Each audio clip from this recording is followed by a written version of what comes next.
ঘরের ছেলেটা চরণের ছেলেটা আপনাদের চরণে আছে।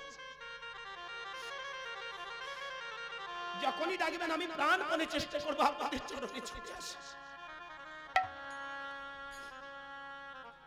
বুদ্ধেশ্বর বাবু আমাকে গিয়ে শুধু একটাই কথা বললেন, বাবা আমি বাবা গরিব, সত্যি কথা যেটা আমার বাড়িতে গেলে আপনি বসার জায়গা দিতে পারেন।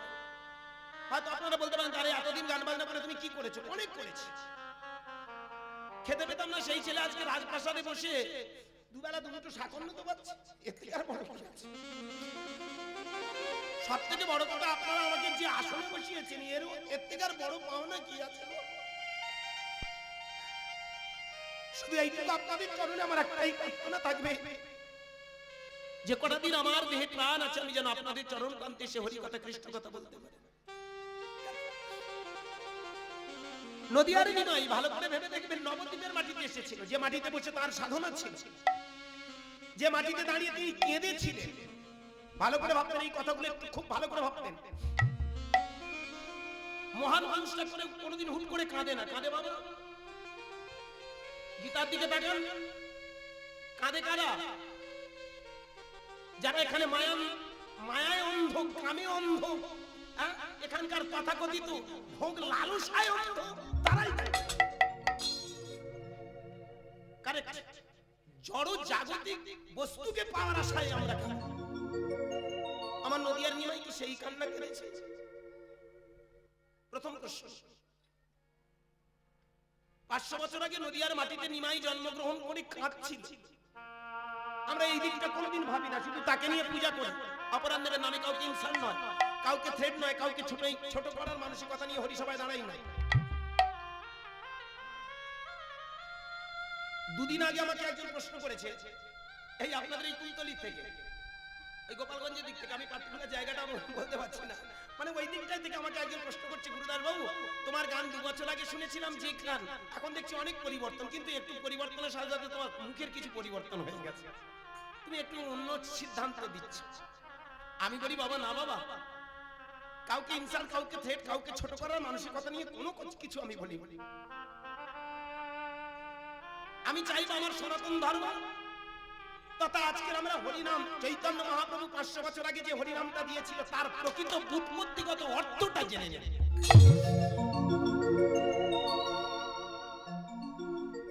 একজন মহান মানুষ, একজন গুণী মানুষ, জ্ঞানী মানুষ কাঁদলো কেন? কাদের জন্য কাঁদলো? সে তো মায়ের জন্য কাঁদে, স্ত্রীর জন্য কাঁদে, বিষয় বৈভবের জন্য কাঁদে, কেঁদেছিল আমাদের জন্য।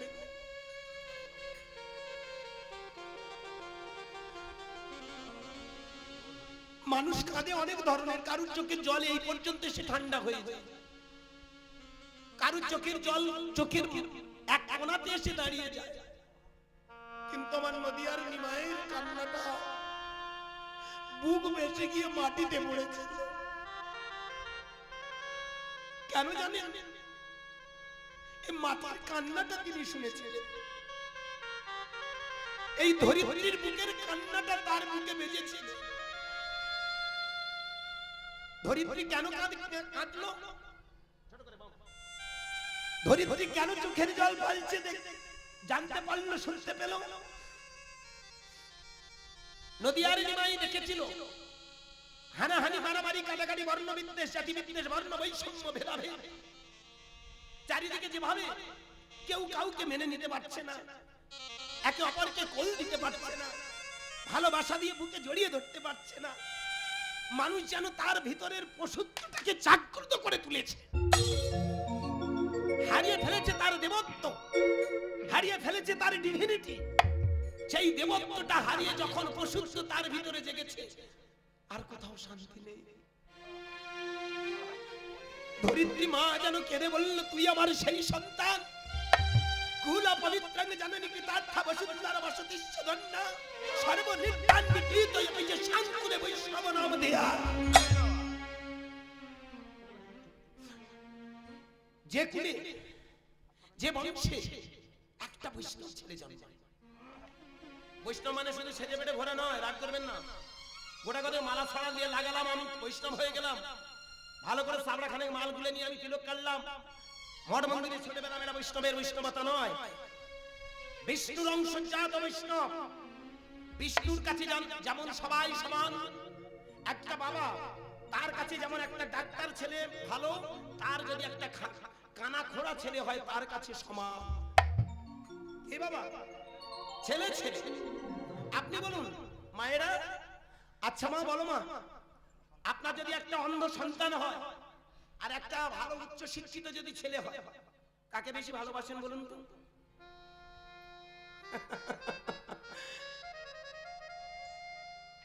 আপাতত দৃষ্টি দিয়ে আমরা বলে থাকি অন্ধ ছেলেটাকে ভালোবাসবে না, ওকেও ভালোবাসে একেও ভালোবাসে।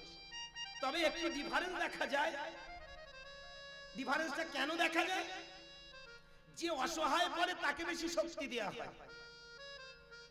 ভালো করে ভেবে দেখবেন, আমার মা বাবা তারা প্রাণপণে চেষ্টা করে যে ছেলেটা একটু অসহায় হয় তার জন্য যেন আমরা বেশি বেশি করে কাঁদি। কিন্তু ভালোবাসা এরও যেমন তারও তেমন। বিষ্ণু অংশজাত বৈষ্ণব, তাহলে বিষ্ণুর গুণগুলো যার মধ্যে প্রকট হবে সেই হলো প্রকৃত বৈষ্ণব। বৈষ্ণব মানে শুধুমাত্র মালা তিলকধারী বৈষ্ণব নয়।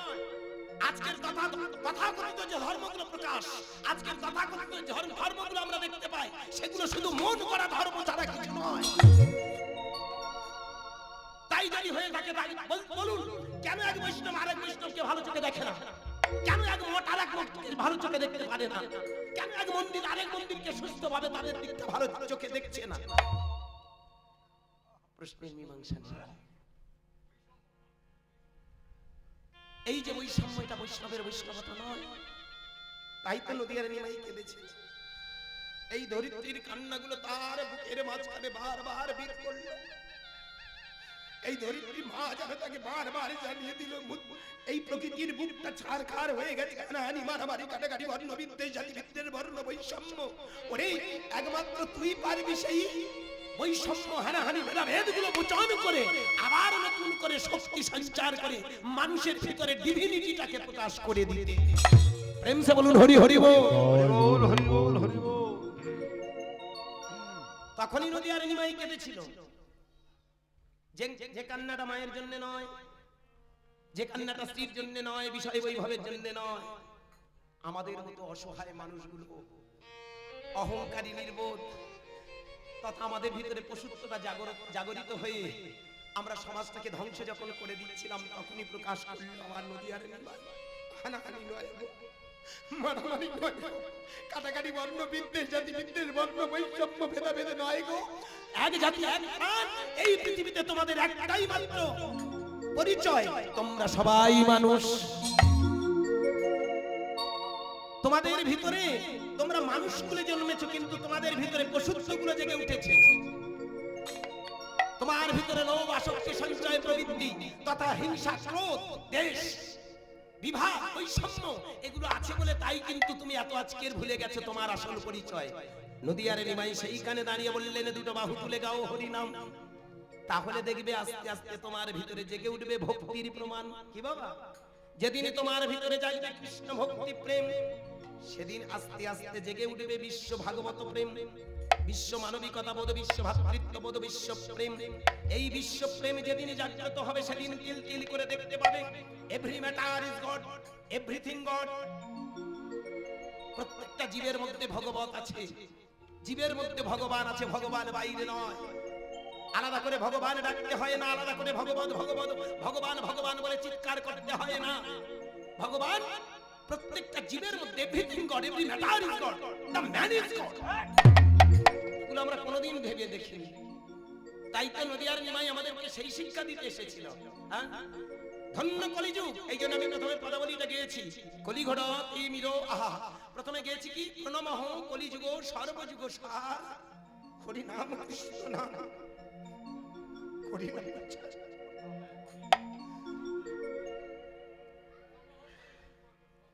হ্যাঁ, জয় শ্রী রাধে নিতাই হরি বল। অনেক জ্ঞানী পণ্ডিত এখানে আপনারা বসে আছেন। হ্যাঁ বাবা, একটা কথা আমি আপনাদের চরণে নিবেদন করি। ছোটবেলা থেকে আপনাদের চরণে দেখতে দেখতে আমার বয়সটা প্রায় 42 42 হয়ে গেল। কীর্তন জগতে 32টা বছর, সেই 10 বছর বয়স থেকে আজকে এসেছি। কত গান আপনাদের শুনিয়েছি, কত জায়গায় আপনাদের মুখগুলো, এ তো সব চেনা মুখ। আমি আপনি সবাই আমরা দেখতে পাই প্রতিনিয়ত। আমার মনে হয় এই তো আমার সেই কাছের বাবা বসে আছেন, এই তো কাছের মানুষগুলো বসে আছে। বড় ভালো লাগে যখন আপনারা কৃপা করে হরি বাসরে ছুটে আসেন, আমি আপনাদের চরণ প্রান্তে এসে দুটো হরি কথা বলতে পারি। আপনারা পণ্ডিত মানুষ, আপনাদের কাছে দেওয়ার মতো আমার কিছু নেই, তবু আজকের এইটুকু বলি। আমার পাগলা বাবা বললেন প্রণমঃ কলিযুগ সর্বযুগ সার। সর্বযুগ মানে কি? যুগ কিন্তু চারটে নয় বাবা, সত্য ত্রেতা দাপর কলি না, ওর আগে যুগ ছিল। মায়ূর, পুর, মৎস্য, দিরাদ, বারাহ, এগুলোকে কল্পযুগ বলা হতো। কি আপনারা তো বেদজ্ঞ মানুষ, আপনারা শাস্ত্র পড়েন। চারটে যুগের আগেও যুগ ছিল কল্পযুগ। মায়ূর, পুর, মৎস্য, দিরাদ, বারাহ, এই যুগগুলো পার হয়ে যাক, কল্পযুগ পার হয়ে যাবার পরে এলো সত্য, এলো ত্রেতা, এলো দাপর, এলো কলি। সত্যের পরমাই ছিল, যদি পুরাণ মতে জানা যায়, শাস্ত্র মতে আপনারা যদি জান, তাহলে সত্যের পরমাই ছিল 17,28,000 বছর। ত্রেতা যুগের পরমাই ছিল 12,96,000 বছর। দাপর যুগের পরমাই ছিল 8,64,000 বছর। কলি যুগের পরমাই, এটা ব্রহ্মবৈবর্ত পুরাণ মাতাদি বলছি, কলি যুগের পরমায়ু আছে কত? 4,32,000 বছর। কেটেছে মাত্র 5,000 বছর। এখন অনেক শিশু, কিন্তু শিশু হলে কি হবে? বাবা, আমরা এখন পশুর মতো যা ব্যবহার করেছি, হ্যাঁ, কলি শিশু নেই, আমরা বুড়ো করে ফেলেছি, ও অকালে পাগ ধরিয়ে ফেলেছি। বলুন এখন আর কোনটা বাকি আছে বলুন দেখিনি? অমায়েরা বলুন, আর বাকি আছে কিছু? কিন্তু ভালো করে ভেবে দেখুন, এত পাগ ধরার মাঝখানেও আমাদের ভিতরে জ্ঞান পাকাতে এসেছিল নদীয়ার নিমাই। কি তাই ভালো করে ভেবে দেখবেন, যাতে আমাদের ভিতরে জ্ঞান পাকে। আমরা তো কারবাইটে পেকেছি, তাই না? আমরা সেই বলে না মারে কিলিয়ে কিলিয়ে পাকানো, তা ভালো করে ভেবে আমরা কিলিয়ে কিলিয়ে পাকিয়ে তুলেছি আমাদের জীবনটাকে। কিন্তু ভেবে দেখবেন জ্ঞান পাকেনি। জ্ঞান বৃদ্ধ বৃদ্ধ, বয় বৃদ্ধ বৃদ্ধ নয়, বয়স আমাদের বৃদ্ধি হয়েছে, কিন্তু আমাদের জ্ঞান বৃদ্ধি হয়নি। নদীয়ার নিমাই দেখেছেন মাত্র 24 বছরের ছেলে, আর সেই ছেলেটা গিয়েছিল যখন কেশব ভারতীর কাছে। ভালো করে ভাববেন, একটা বয়োবৃদ্ধ মানুষের কাছে একটা ছোট্ট ছেলে, 24 বছরের ছেলে গেছে। 24 বছরের ছেলেটা গিয়ে করজোড়ে বলে উঠলো, আপনি আমায় দীক্ষা দিন। সঙ্গে সঙ্গে কেশব ভারতী বলল, তুই কে হে? আমি তোকে দীক্ষা দেব। এই চোখের কথা, এই চোখ দিয়ে বললো, কে হে তুই? তোর আমি দীক্ষা দেব। আরে শিক্ষা, আমাকে চিনতে পারছেন না? সবাই আমাকে বলে নিমাই। আরে নিমাই, তোর বাড়ি নবদ্বীপে না? বাবার নাম কি? জগন্নাথ মিশ্র। মায়ের নাম শচী ঠাকুরানী। আরে তুই এসেছিস আমার কাছে কি চাইতে? বলে, গুরুদেব, আমার বড় আশা, আমি তোমার কাছে দীক্ষা নেব। চোখটা বন্ধ করে দেখো না, তোমার সঙ্গে আমার কত বড় সম্পর্ক আছে। চোখটা বন্ধ করলো, মনে পড়ে গেল পুরবে প্রতিজ্ঞা ছিল গর্গমুনি শনে, কলিযুগে উদ্ধারিত হরি নাম সংকীর্তন। গর্গমুনি হঠাৎ চোখটা, আমার কেশব ভারতী চোখটা বন্ধ করে হঠাৎ দেখতে পেল, আমি তো সেই গর্গ, তুমি তো আমার সেই বাসুদেব, সেই চোখ পেটে জল আসতো, আমি তোমায় দীক্ষা দেব। আমি তো এই চোখ দিয়ে আমি তোমায় চিনতে পারিনি, কিন্তু এই চোখ যখন আমি দিয়ে দেখলাম, তখনই জানতে পারলাম তুমি তো সর্বেশ্বরবা, সুপার লর্ড, অলি লর্ড। তোমার উপরে তো দুনিয়াতে আর কিছু নেই। তুমি করুণা করে কলিযুগে এসেছো প্রভু। তোমার মতো দয়াল, তোমার মতো গুণবান, তোমার মতো ব্যক্তি এই পৃথিবীতে আসা মানে গোটা পৃথিবী ধন্য। প্রেমসে হরি হরি জয় গৌর হরি বল। শুধু পৃথিবী নয়, এই যুগ ধন্য, এই কলিযুগ ধন্য। তাই আজ আমি সবাইকে ডেকে ডেকে বলবো, আজ আমার জীবন ধন্য, এই কলিযুগ ধন্য। কি বাবা? প্রণমঃ কলিযুগ সর্বযুগ সার। এটা তো শুধুমাত্র আমার মুখের কথা নয়, আমার পদকর্তার ভাষা নয়, সেটা ছিল আমার গর্গমুনি তথা আমার কেশব ভারতীর মুখের ভাষা। প্রেম সে বলুন হরি হরি বল, হরি বল, হরি বল। এই জন্য ভক্ত মণ্ডলী, বাবা মায়েরা, এই যুগটা এমন একটা যুগ যেখানে কেউ কোনো কালে হয়নি। সত্য যুগে তপস্যা, ত্রেতা যুগে যাগযজ্ঞ, দাপর যুগে সেবা পরিচর্যা, কলি যুগে বলে না তা নয়।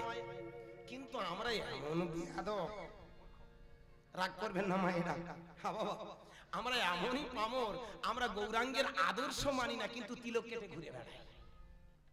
কি মালা, রাগ করবেন না, 10 জন পরেছে, আমিও ছড়া খানেক করে নিলাম, চাবড়া খানেক, কোটা খানেক কেটে নিলাম, কিন্তু নিমায়ের আদর্শ মানি না। আমি বলি রাগ করবেন না বাবা, মালা পরা লাগবে না, তিলক কাটার প্রয়োজন হবে না, চৈতন রাখার দরকার লাগবে না, ঘর ছাড়তে হবে না, সংসার ছাড়তে হবে না, তুই নিমাইয়ের আদর্শগুলো মানো দেখি।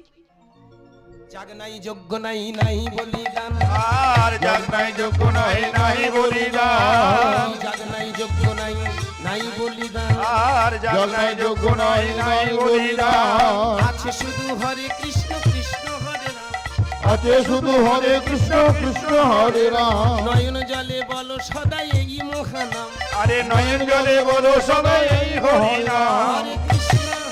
হরে কৃষ্ণ কৃষ্ণ কৃষ্ণ হরে হরে, হরে রাম হরে রাম রাম রাম হরে হরে, হরে কৃষ্ণ কৃষ্ণ নিতাই হরি হরি হরি। হরে রাম রাম রাম হরে হরে। নদিয়ার নিমাই একটাই কথা বলেছিল, চলতে ফিরতে খেতে শুতে বসতে হাঁটতে চলনে শয়নে গমনে, খেতে শুতে বসতে হাঁটতে যদি কৃষ্ণ বলো, আর বলার সাথে সাথে যেন নয়ন দিয়ে ঝরে, তাহলে দেখবে আর কিছু লাগবে না। অনেকে বলতে পারেন, এইবার অনেক আসতে ডিবেটে আপনারা আসবেন যে হ্যাঁ বাবা, তাহলে আমরা কি এত ভুল করে যাচ্ছি, আমরা কি এত ভুল করছি চলায় ফেরায়? আমরা এই মালা পরেছি, আমরা তিলক তিলক আঁটছি, বা আমরা এই যে শিকা রেখেছি, আমরা ডোরকবনি পড়েছি, এগুলো সব ভুল। আমি বলবো না বাবা, ভুল কি ফুল সেটা ভাববেন আপনার বিবেক দিয়ে, কারণ এগুলো প্রাইমারি স্টেপ। কি একেবারে বাহ্য দিক। একটা ছেলে বেশ মোটা মোটা বইগুলো গোমা কাঁধে করে নিয়ে হনহন করে শুধু স্কুলে যায়, বাবা মা মনে মনে চিন্তা করছে খুব হচ্ছে, ছেলে আমার পড়ে খুঁজে ফেলা দিচ্ছে, কি পড়াশোনা কি পড়াশোনা। ছেলে গোমা 10টা বাজে না তার আগে স্কুলে চলে যাচ্ছে, দাও আমায় স্নান করিয়ে দাও। বাবা ঝুলুস করে স্নান করিয়ে দিল গো, টপাস করে জলে পড়ে ছেলে আমার হুড়মুড় করে কোন রকমের মাথাটা ছানতেও সময় নেই, স্কুলে যাচ্ছে, বইগুলো এমন সে বেঁকে যাচ্ছে, সেই অবস্থায় স্কুলে ছুটছে। পরীক্ষা শেষে বছরে দেখা গেল ডবল জিরো, একটা রেখে এসেছে মাস্টারের কাছে, 2টো শূন্য নিয়ে বাড়ি এসেছে। কি হলো তাহলে? এই যে সারা বছর ধরে তুমি দৌড়াদৌড়ি করেছো সবটাই বৃথা, বাইরে তুমি আড়ম্বর করে লাভ নেই। এই আড়ম্বরটা হলো প্রাইমারি স্টেপ। কি বাবা, আমার গলায় মালা নেই বলে যে আমি কৃষ্ণ ভক্ত হতে পারবো না, ভুল কথা। আমি আপনাদের অনেকবার এই কথাগুলোর তত্ত্ব আমি আপনাদের শুনিয়েছি। মালা মানে অন্য কোনো মালা নয়, মালা মানে কোন মালা? কৃষ্ণ নামের মালা। হরে কৃষ্ণ কৃষ্ণ কৃষ্ণ হরে হরে, হরে রাম রাম রাম হরে হরে। অনর্গল তুমি এই কৃষ্ণ নাম করো, দেখবে ওই কৃষ্ণ কৃষ্ণ কৃষ্ণ কৃষ্ণ কৃষ্ণ। একটা তুলসীর এই কটা তুলসীর মালা গুনে গুনে 1 2 3 4 5 6 7 8 9 10 108টা না, এ তো একটা মালা, এটা তো একটা ছোট মালা। কিন্তু সারা দিন ধরে যদি তুমি কৃষ্ণ কৃষ্ণ কৃষ্ণ কৃষ্ণ কৃষ্ণ বলে যাও, জীবনে অনেক বড় মালা তৈরি হবে। আর এই মালার সাথে সাথে তোমার জীবনের সমস্ত জ্বালা দূর হয়ে যাবে। আরে জ্বালা দূর হওয়ার সাথে সাথে তোমার দেখবে নয়ন ধারা বয়ে যাবে। যেদিন কৃষ্ণ নামের ধারা বইবে, সেদিন জানেন তোমার ভিতরে জেগে উঠেছে সব কিছুর প্রকাশ। নদিয়ার নিমাই তাই কেঁদে কেঁদে 2টো বাহু তুলে বললেন, আমার মতো কৃষ্ণ বলো। নয় যাগযজ্ঞ নয় বলিদান, রাগ করবেন না, যাগযজ্ঞ বলিদান যা কিছু তো কিছু লোকের ফায়দা লোটা ছাড়া কিছু বলো। ওর ভিতরে একটু যদি ভালো দিক ছিল, ওর সিংহভাগ কিন্তু খারাপ দিক। বাবা মরে গেছে, সেই সময় শ্রাদ্ধ করতে হবে, কত টাকা লাগবে ঠাকুর মশাইয়ের কাছে বাজেটটা পেশ করব। কদিন আগে মাইরি বাবা দিব্যি করে, মিথ্যে কথা নয়, আমার শুনে রাখুন, খুব ভালো ভালো জিনিস শুনে রাখুন, রাগ করবেন, আমি কাউকে ইনসাল্ট ছোট করছি না। আমাদের পাড়ায় একটা ছেলে পুলে হয়, মানে আমাদের প্রায় সমজুড়ি বলতে গেলে, বিয়ে করেছে প্রায় আজ 7-8 বছর ছেলে পুলে হচ্ছে আস্তে। এখন কোন রকমে ভগবানের আশীর্বাদে মোটামুটি বিভিন্ন ওষুধপাতি খাওয়ার পরে একটা মেয়ে হয়েছে, একটা কন্যা সন্তান হলো।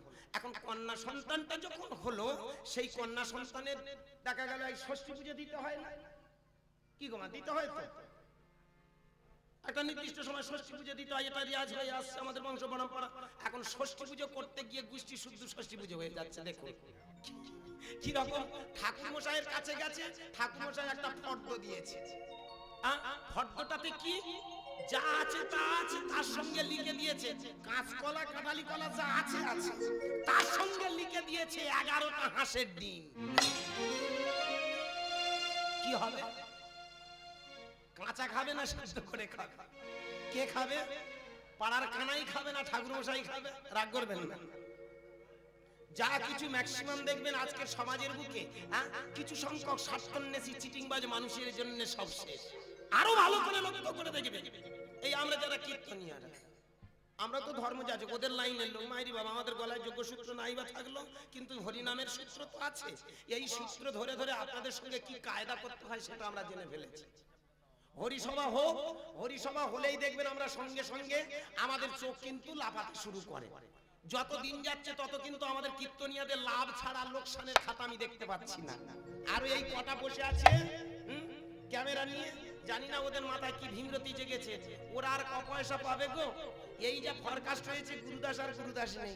মাইরে বাবা, গাচ্ছিলাম কম টাকায়, একটু কম টাকায় গাচ্ছিলাম, লোক যেভাবে ঠেলাঠেলি করে ঢুকে যাচ্ছে, বাবা আমারটা নাও, আমি আমার হরিবাসর এসো, আমার হরিবাসর, আমার আমার আমার আমার আমার শুনে শুনে আমার তো ফুলে উঠতেছি, বালি শুনে যাচ্ছে দিন দিন।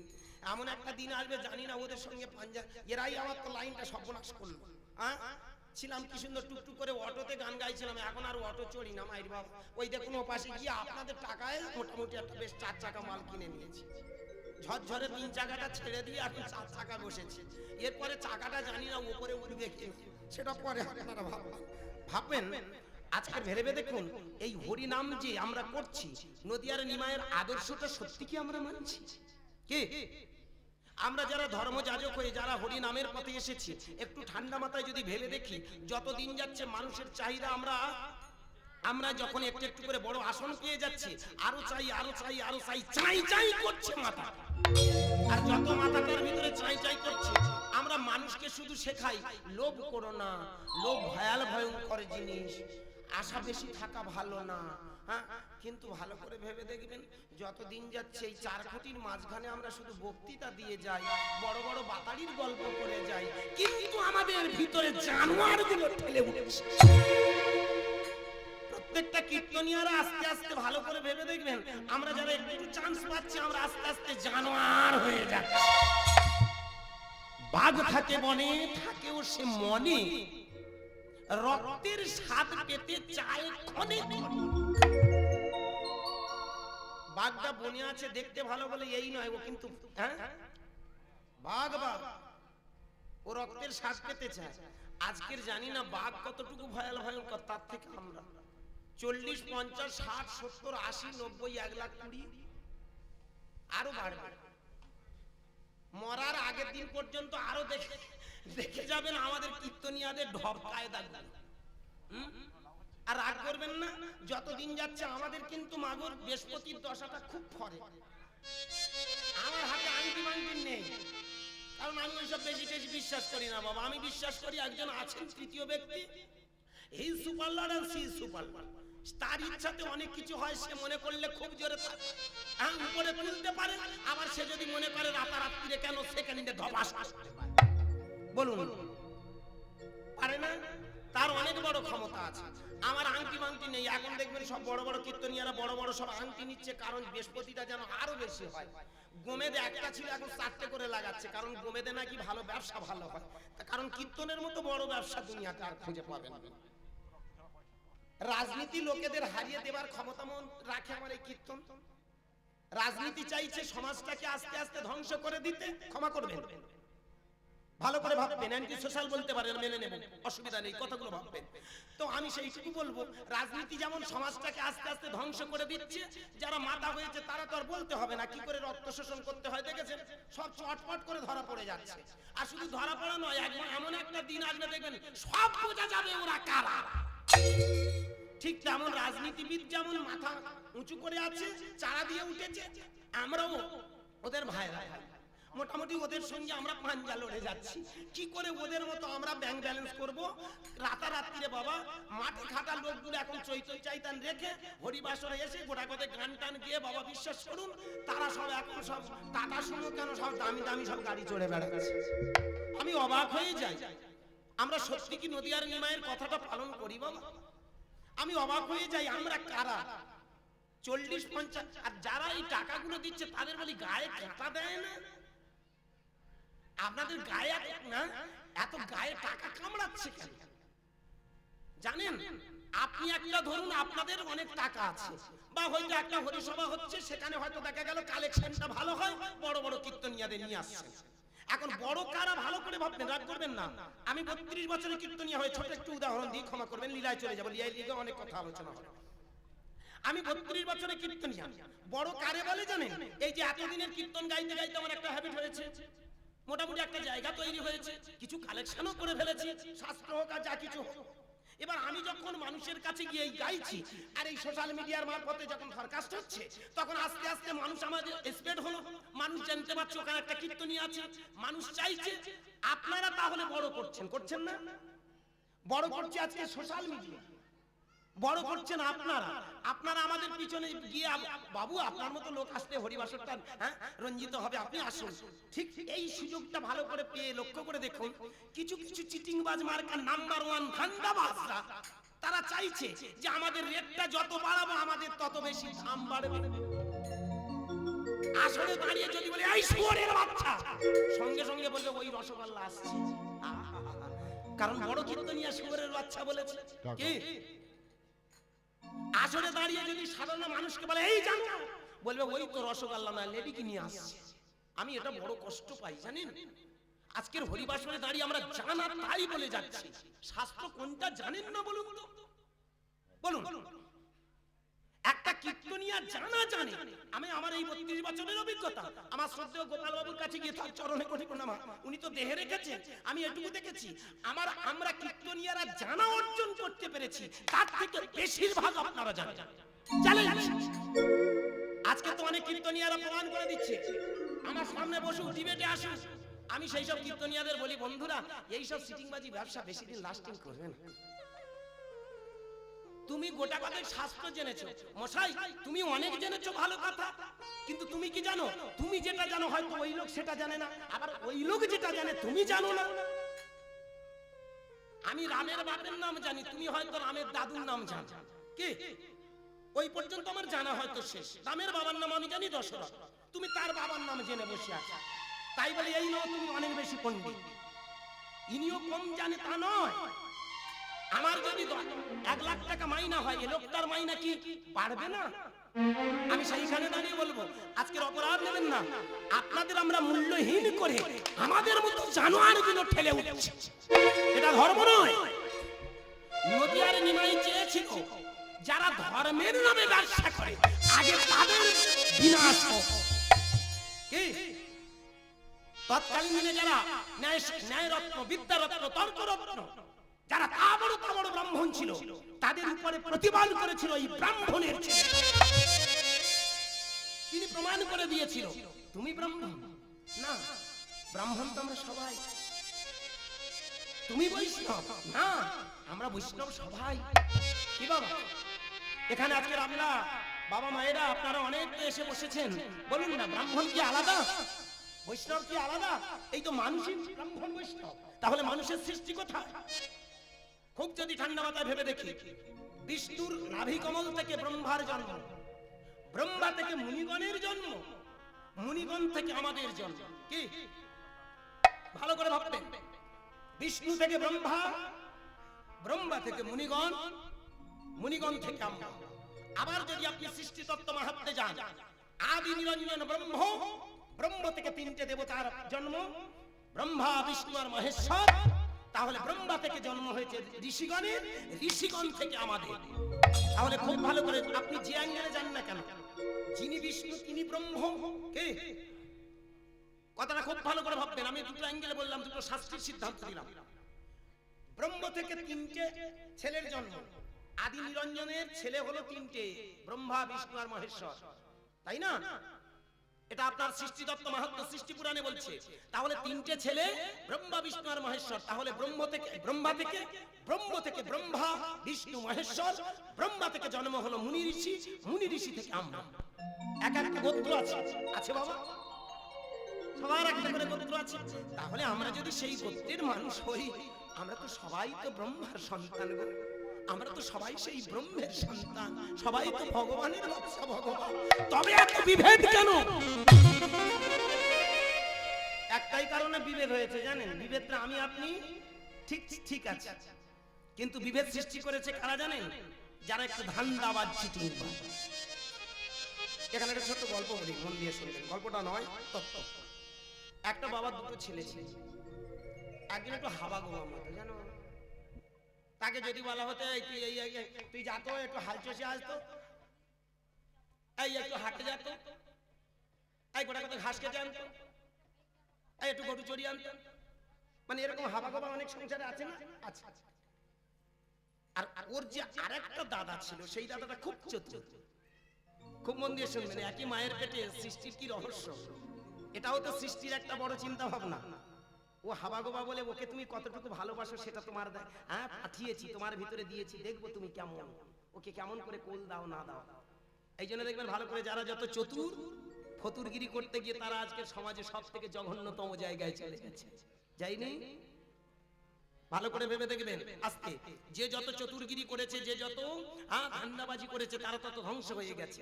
তা যাক, দুটো বাবার দুটো ছেলে তো, এখন বড় ছেলেটা আস্তে বড় ছেলেটা প্রতিদিন চায় ছোটটাকে বেশি করে খাটাবে, আমি কম খাটাবো। এটা প্ল্যান, জানেন? এই পৃথিবীতে দেখবেন চতুররাই ফতুর করে, প্ল্যান করে ওই ছোটটাকে তো বেশি বেশি খাটাচ্ছে। এমন কিছুদিন পরে দেখা গেল বৃদ্ধ বাবা আস্তে আস্তে মারা যাচ্ছে, মৃত্যু মুখে, মৃত্যুর কোলে ঢলে পড়েছে।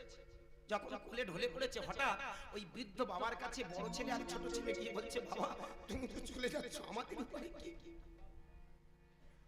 এখন ওই ছেলেটা তো, বড় ছেলেটা তো চতুর, বড় ছেলেটা জিজ্ঞাসা করছে, বাবা তুমি বলো না, তুমি তো চলে যাচ্ছ, আমার কি করণীয় আছে, আমার কি কর্তব্য আছে, তুমি আমার একটা দায়িত্ব দাও বাবা, আমি কি করলে তুমি খুশি হবে?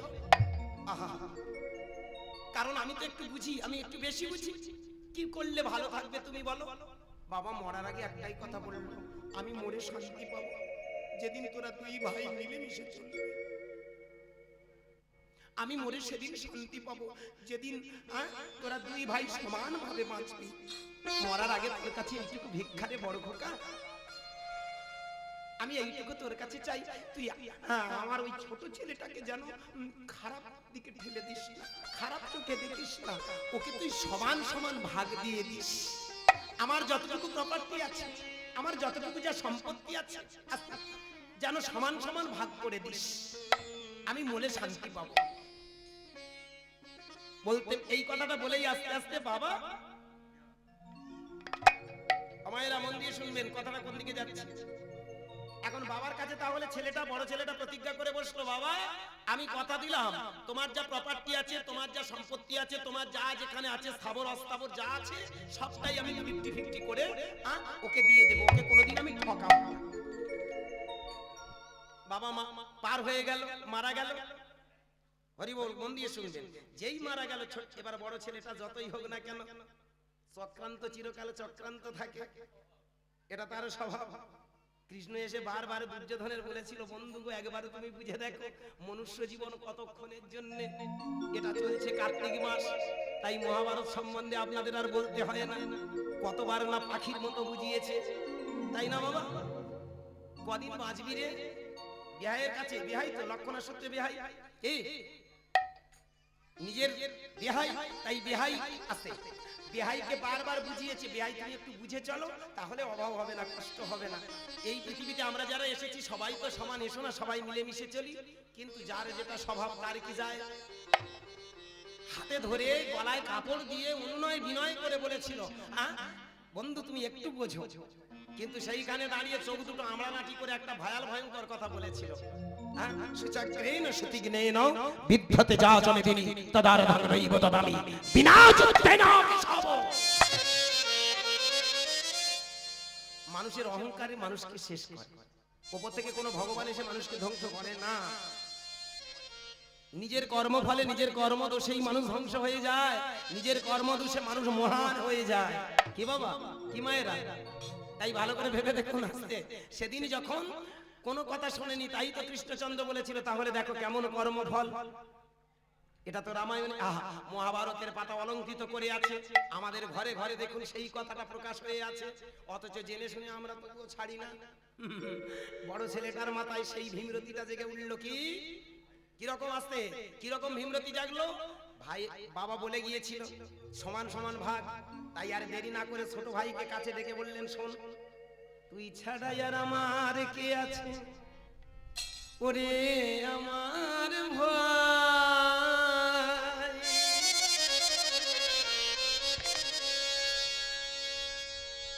তাই আমি তোকে কাছে ডেকেছি কেন জানিস? আজ দুজনে মিলে আমরা চাই বাবাকে স্বর্গের পথে এগিয়ে দিয়ে, আনন্দের পথে এগিয়ে দিয়ে সুখে দিন কাটাই। হরি হরি বল, হরি জয় বল। গৌর হরি বল, হরি বল।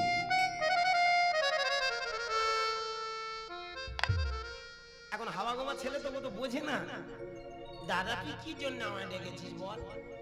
তা আস্তে আস্তে দাদা যখন কাছে আসলো, আস্তে আস্তে দাদা যখন কাছে আসলো, ভাই ও দুজনে মিলে পাশাপাশি বসলো।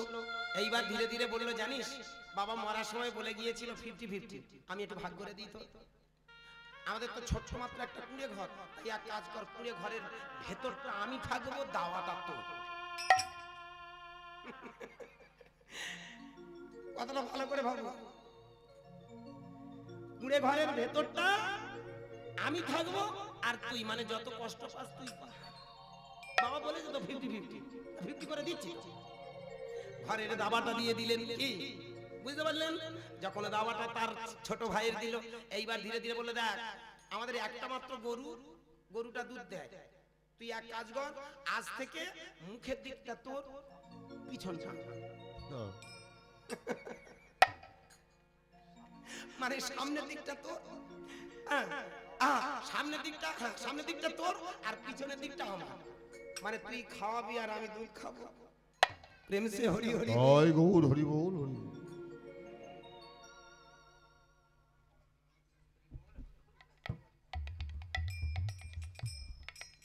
নিতাই গৌর হরি হরি হরি বল। এখন যেই না বলা, ছোট ছেলেটা তো অত বোঝে না, ঠান্ডা মাথায় ভেবে নিল, আচ্ছা যা বলেছে দাদা, দাদা তো বাবার মতো, মেনে নিল। বেশ, কথাটা ভালো করে ভাববেন। এইবার মেনে নেওয়ার পর ধীরে ধীরে বলছে, দাদা আর বলে, আর মানে শোন, ওই যে 5 কাঠা জায়গাটা আছে, হ্যাঁ 5 কাঠা জায়গাটা 6 মাস তোর আর 6 মাস আমার। জ্যৈষ্ঠ, আষাঢ়, শ্রাবণ, ভাদ্র, আশ্বিন, কার্তিক, হ্যাঁ এই পর্যন্ত তো। অগ্রহায়ণ, পৌষ, মাঘ, ফাল্গুন, চৈত্র, বৈশাখ ওটা আমার। মানে যখন প্রচন্ড ঝড় বৃষ্টি হবে, বন্যা টন্যা হবে, ওই সময়টা তো। আর যখন খোরকাল আসবে, মোটামুটি চাষের উপযোগী হবে, সেই সময় হবে। বোঝা গেল বাবা? এইবারে ধীরে ধীরে বললেন, দাদা আর বলে, আর একটা জিনিস মাত্র তো আছে, সেটা হচ্ছে আমাদের ওই বড় নারকেল গাছটা। হ্যাঁ ওই নারকেল গাছটা কাজ কর, উপরের দিকটা আমার, তলাটা তোর। মানে উপরে যেটা হবে সেটা আমার, নিচের দিকটা তোর। বোঝা গেল বাবা? যারা একটু ধান্দাবাজ হয় তাদের তো অন্য চিন্তা হয়, এমনি ভাবে হয়ে গেল। এখন দেখা গেল ছোট ভাইটা হাবা গোবা চাষ করে দেখে, বর্ষাকালে সব ভেসে নষ্ট হয়ে যায়, কিছু হয় না। আবার লক্ষ্য করে দেখে গাভীটাকে অনেক করে ঘাস খাইয়ে নিয়ে আসে, দুগ্ধ হয়, কিন্তু সে দুগ্ধ খেতে পায় না। জমিটা হয়ে গেল দাবাটা, ঘরের দাওয়ায়, হ্যাঁ বেটা আমার শোয় আর দাদা ঘরে থাকে। এবার নারকেল গাছটা দেখে, দাদা উপরে মাল বেশ টপ টপ করে পেড়ে খায়, আমার কপালে নাই। ভাবছে তাই তো, কেমন হলো?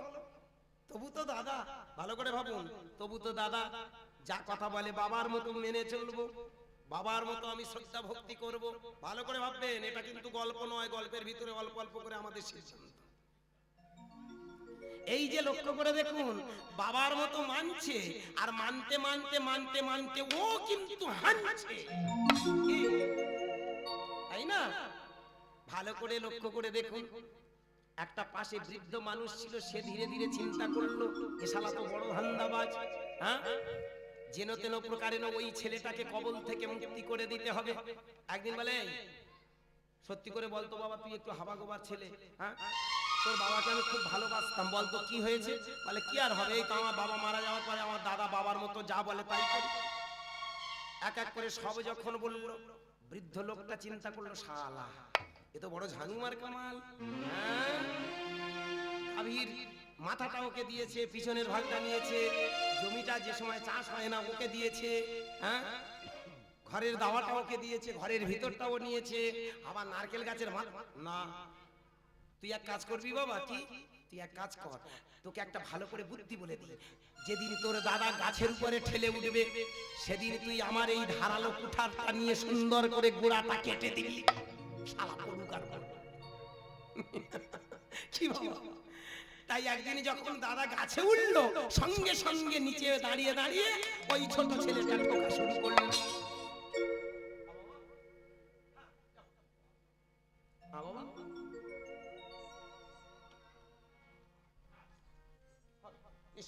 বেশ বেশ বেশ। এখন এমনি করে যখন বলা, জানো বাবা, সেই দাদা সেই বুড়োটার কথা মতো এইবার ধীরে ধীরে কাছে এসে শুরু হয়ে গেল লীলা।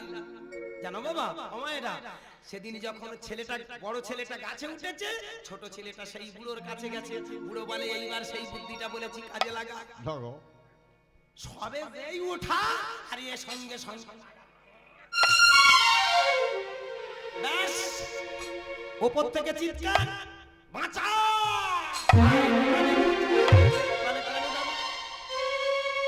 আমার ভাগের মাল, আমি কোনটা কি করব সেটা আমি বুঝবো।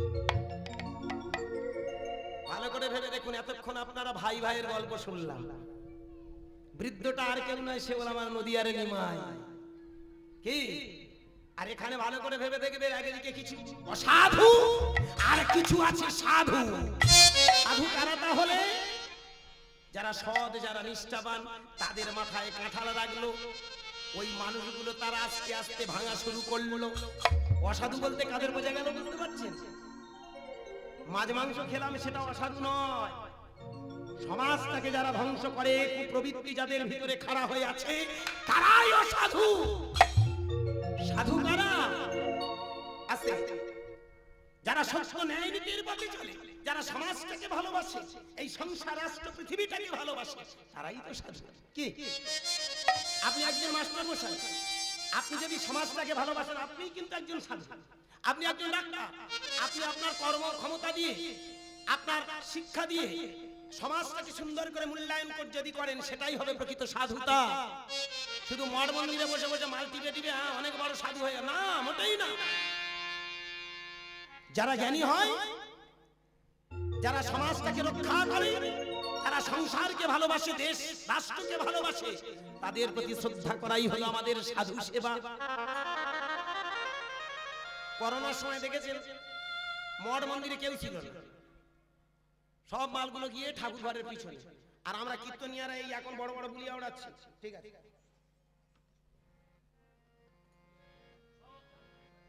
হে কৃষ্ণ গোপাল কৃষ্ণ। আমি বুঝতে পারছি না বিষয়টা।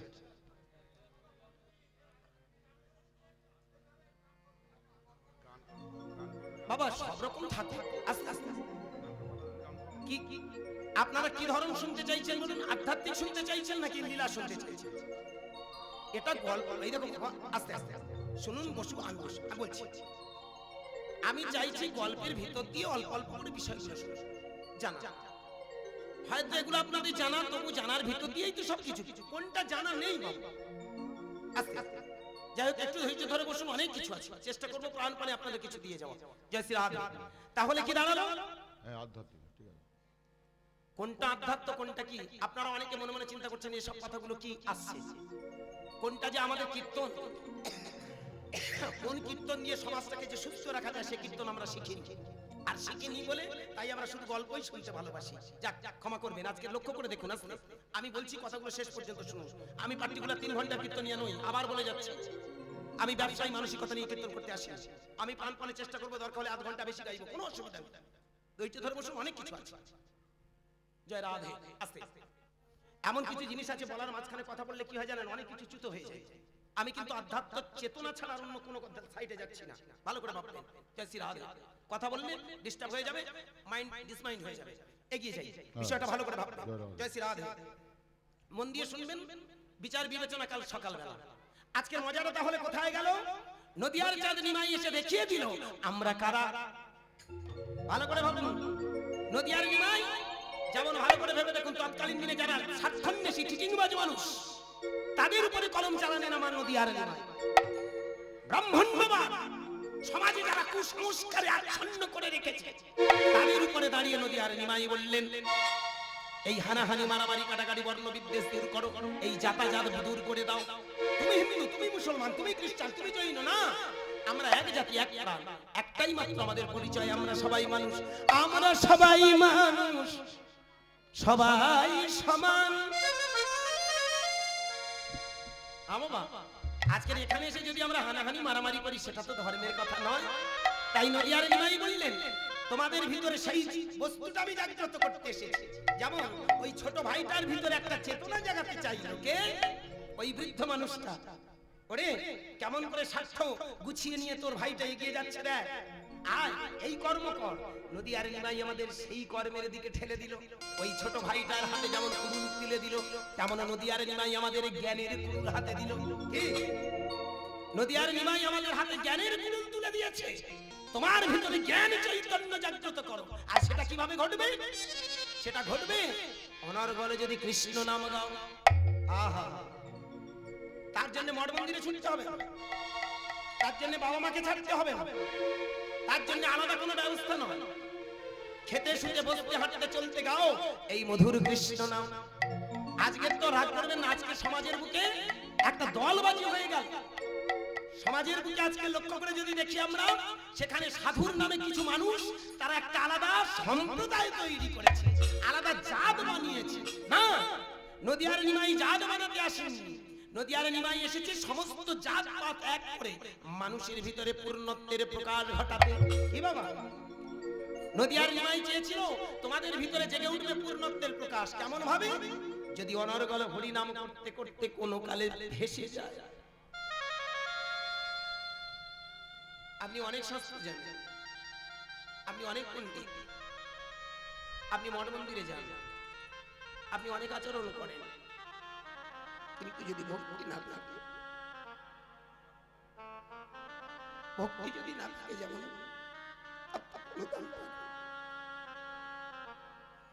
গাছে যদি ফুল না ফোটে গাছটা বৃথা।